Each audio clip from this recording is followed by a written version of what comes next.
Guys, eto na nga merong nagtanong ano nga daw ba ang secret para ma-approve sa free samples. So ito i-share ko sa inyo ngayon guys is based on my experience lang ha. Sa na-discover ko lang sa account ko, na experience ko, and syempre sa research ko rin. Effective siya sa account ko guys, pero hindi ibig sabihin no, na kapag ginaya mo siya, yes, magiging effective na rin siya sa account mo ha. Maaaring gumana sa akin pero hindi gumana sa'yo, maaaring gumana sa'yo pero hindi gumagana sa akin. Ako kasi guys, nagre-request ako ng free sample depende sa product category ko. Ikaw, alam mo na ba yung category mo dito kay TikTok? Ito guys, yung category na binigay sa akin ni TikTok, beauty and personal care. So dahil yan yung category na binigay sa akin ni TikTok, mostly lumalabas yung video ko sa FYP ng mga mahilig magpaganda, okay, sa mga mahilig mag-skincare, sa mga nagsa-search ng mga skincare products, ganun, or outfit check. Kaya naman yung mga pinopromote ko kadalasan, puro make-ups, damit, ganun, pampaganda, skincare products din. So, dahil ganun yung category ko guys, beauty and personal care, go naman tayo dito kay free sample. Dito guys, pwede kang mag-set up ng preferences sa collab invites kung sinong mga shop, anong klaseng mga shop, anong rate ng mga shop, anong product ng mga shop ang gusto mong mag-collab sa'yo at magbigay ng free sample.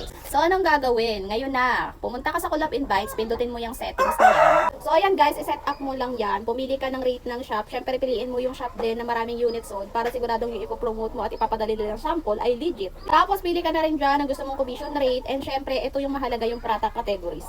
So, ayan, makikita mo na lahat ng category ng mga paninda dito kay TikTok. Yan yung ginawa ko sa akin guys. Sana maging effective din sa inyo. Ate, walang kahit isang collab invites na pumapasok sa akin. Walang kahit isang seller na nagme-message sa akin. Gawa lang ako ng gawa ng video, live lang ako ng live. And then after nyan guys, tuwing active ako kay TikTok, sunod-sunod na yung collab invites na nagpapasok, mga invitations. So ayun, alamin mo na yung category mo, mag-set up ka na ng preferences sa collab invites na mga product category mo. Baka sakaling dyan ka na rin makareceive ng free samples. Yun lang muna, bye!